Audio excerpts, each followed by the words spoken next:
I woke up to the faint beep of my phone's alarm and immediately remembered. It was April 12th, my birthday, a day that used to sparkle with candles on cake, with balloons bobbing on ribbons, with my parents singing off-key in strange, joyous harmony.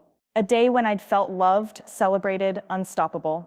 Until a week ago, when my mother's text shattered every memory I'd held dear. Happy birthday, worthless failure, it read in stark black type. Enjoy another year of being nothing. Worthless failure. I'd stared at those words for a full minute, watching them burn onto the screen like acid. My thumb hovered over the reply button, wanting to fire back that I was neither worthless nor a failure. But then I froze, because they didn't know.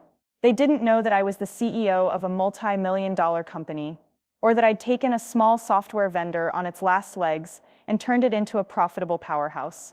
They didn't know I managed 5 thriving businesses across 3 continents, employed hundreds of people, and held a net worth that quietly crept into 8 figures. My mother and father saw me as the black sheep, the child who had chased wild ventures instead of a stable career in law or medicine. They saw every pivot I made as proof of indecision, a lack of backbone. My sister, a rising partner at a prestigious law firm, was their pride. Me? I was the experiment that hadn't panned out. So that text was a culmination of decades of whispered doubts at family dinners, the side glances at parental reunions when someone asked, "So, what are you up to these days?" And I said, "I'm launching an AI ad agency," and the family eyebrows rose higher than the soufflé they'd just served. Yet here I was, CEO of Spectrum Digital, a global ad tech firm with offices in New York, Berlin, and Singapore. Founder of Blue Atlas Logistics, streamlining shipment routes for e-commerce giants, co-founder of Nova Biodata, turning reams of clinical trial results into actionable insights, and quietly behind the scenes of Arcadia Studios and Ember Tech Games. None of that mattered to my mother. So on this birthday, I did the only thing I could. I silenced my phone. I let the world wait as I slipped out of bed and into the shower. Water pounded down, washing away the sharp sting in my throat. I closed my eyes, trying to imagine my mother's voice when she'd typed those words, maybe tinged with regret, maybe robotic, maybe unconsciously cruel. It didn't matter. I decided then I wouldn't let her define me. I dressed in a charcoal suit, minimalist, unbranded, exactly what a consultant would wear. I looked in the mirror. My reflection stared back with calm eyes and a slight smile. Today was about new chapters, not old wounds. I grabbed my laptop bag, a cheap canvas tote I'd bought on sale, and headed downstairs. The lobby of my apartment building was quiet, the concierge greeting me with a nod. I smiled and walked out onto the city street, letting the spring air fill my lungs. My first stop was the West Street Cafe, a cozy spot near my office. I ordered a black Americano, no sugar, no frills, and sat at a corner table opening my laptop. My inbox bloomed with birthday greetings from colleagues, investors, board members, only one from my parents, a perfunctory love mom and dad, with no warm wishes attached. I deleted it unread. Instead, I drafted an email to the Spectrum leadership team. Team, today we have a milestone to celebrate. Our quarterly growth report exceeds projections by 12%, marking our 10th consecutive quarter of record revenue. Thank you for your resilience and vision. Let's keep pushing boundaries. Laura, I pressed send. I wasn't hiding my identity. I was choosing my battlefield. At 9 a.m., I slipped into the elevator at the co-working space, where my clandestine executive wing awaited. Level 42, confidential. My security badge unlocked the door with a soft click. Inside, my office was all glass walls, sleek walnut desks, and polished floors. On my desk sat an orchid and a single birthday card from my closest team members, signed with affectionate notes. To our fearless leader, chief innovator, game changer, happy birthday. I walked to my desk and found the card from my executive assistant, Sarah, tucked under the orchid's pot. I opened it. Happy birthday, CEO. You've made us proud every day. Thank you for believing in us. I felt the familiar tightening in my chest, gratitude, wonder, a flicker of joy. I spent the morning in back-to-back video calls with the Berlin office, finalizing a partnership with a data analytics firm. The conversation flowed like a dance. German engineers excited about customizing our platform, our product leads mapping the integration timeline. At the end, the CTO sighed with relief.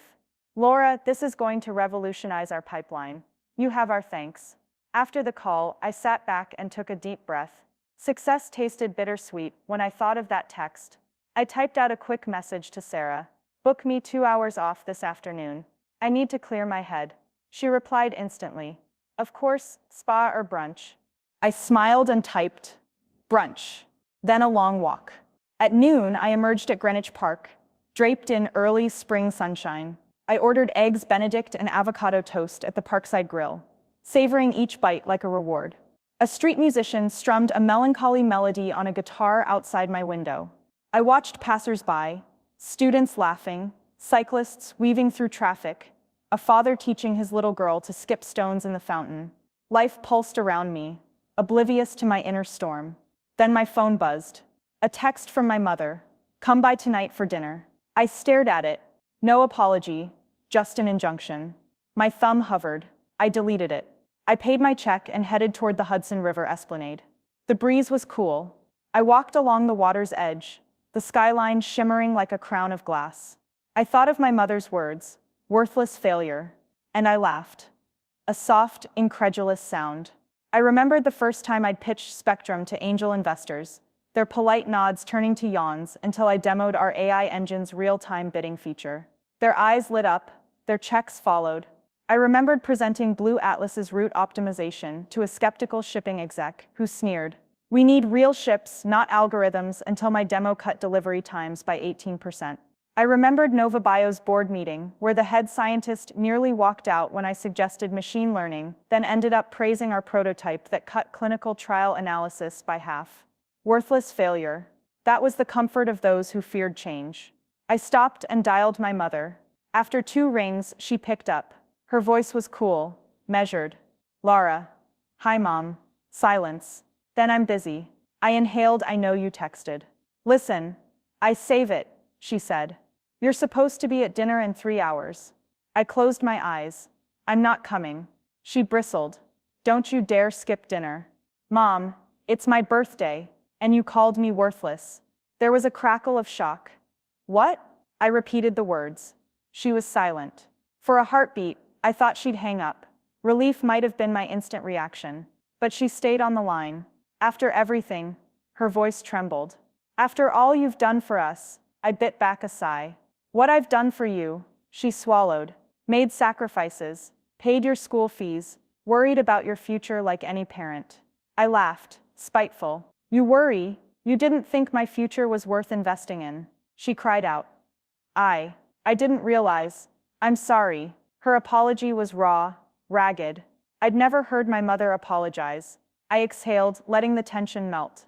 Mom, I forgive you, I said quietly. But I'm not a failure, and I don't need you at dinner. She sobbed. I miss you. I miss you too, I said softly. But right now I need to celebrate myself. She whispered something I hadn't heard since childhood. Happy birthday. I closed my eyes. Thank you, Mom. I hung up before she could say more. I walked on, letting tears mingle with the river breeze. When the sun dipped toward the western hills, I returned downtown. I arrived at Fiore's, the Italian trattoria, where my closest friends were waiting. Sarah from product, Jamal from logistics, May from biotech, Connor from the game studio, each carrying a slender gift box or a single rose. They rose as I entered, smiling like proud family. Happy birthday, boss lady, Sarah said, handing over a box of artisanal chocolates. You didn't have to do this, I said, voice thick. Connor winked. 9-figure CEO deserves at least 9 roses. He grinned. We toasted Prosecco, no sugar, just bubbles, and I felt my mother's words dissolve, replaced by laughter and warmth. Later, as dessert came, a flourless chocolate cake with a single candle, Jamal asked, "So, what's next?" I leaned back, gazing at the flame. The next quarter, we expand into Asia-Pacific markets, finalize the M&A deal with Vector Cloud, launch our scholarship for underprivileged coders. May raised an eyebrow. And what about your personal dream? You once said you'd take a sabbatical, travel the world. I plucked up the candle. Maybe next year. Then I closed my eyes and made a silent wish. That my mother might see me, not through the lens of disappointment, but through the lens of pride. When I opened them, I blew out the flame, catching the flicker in the overhead light. My friends cheered. I made a mental note. This was the real celebration. Friends who saw me, who knew my worth. Not a mother's cruel text. Not a sister's polite envy. True champions. As we spilled onto the sidewalk, still joking and hugging, I slipped my phone from my pocket. A new message. I'm proud of you. Happy birthday. From my mother. I hit respond. But instead of words, I closed the phone and slipped it into my bag. Because tonight, I didn't need to justify my worth. I'd already proven it, not to them, but to myself. I woke to the warm October sunshine streaming through my bedroom window, the scent of damp leaves drifting in on a breeze that hinted at smoke. Someone's first fire of the season. It was 6 in the morning, but I lay in bed for a moment, savoring the silence. Yesterday had been one of the best birthdays I could remember. A long lunch with colleagues who toasted my unstoppable spirit, followed by the surprise candlelit dinner with old friends who laughed like children at every story. My phone had glowed with a single text from my mother. I'm proud of you. Happy birthday. But I hadn't replied. I didn't think I needed to explain my worth to anyone anymore. Still, when I pushed back the covers and patted across the carpet, I felt a flutter of anticipation. She was coming today. My mother had asked to meet for brunch, somewhere casual. The cider press, our childhood hangout that had somehow survived gentrification. I'd agreed, but with no illusions. I'd learned that words alone wouldn't erase years of doubt and silent disappointment. I dressed in business casual, slate gray slacks, a cream cashmere sweater, a string of pearls that once belonged to grandma, and checked my reflection. I looked like a CEO on a day off, polished, self-assured, because I was. Downstairs, I poured coffee into a thermos, grabbed my keys, and locked the door. My phone lay silent. I left it in my bag and headed out. The cider press smelled of baked apples and cinnamon. I slid into a booth near the window and picked at the menu, though my stomach fluttered with nerves. I played with the sugar packet, thinking of my mother's words. It wasn't enough. Proud, yes, but where had the kindness been for 2 decades? The belief I craved. Then I heard her voice, hesitating at the entrance. Laura? I looked up. She stood there in her camel coat, hair neat in her favorite chignon. 50 years on this earth, and she still held herself with the same elegance, but her eyes looked tired, like she'd spent the last 5 years waiting for me to fail. Mom, I said softly, rising. She slipped into the booth opposite me. The waitress came and took our coffee orders. They left us alone. She reached into her purse and pulled out a small envelope, crested with my grandmother's monogram. She placed it before me. First, she said, voice trembling, I want you to have this. I opened it. Inside was a check for $20,000. Blood rushed to my face. Mom, you don't have to. She cut me off. It's not for tuition or startup funds. It's for whatever you choose. A house, a trip. I thought I owed you something. Tears glistened. Forgive me for everything I didn't believe.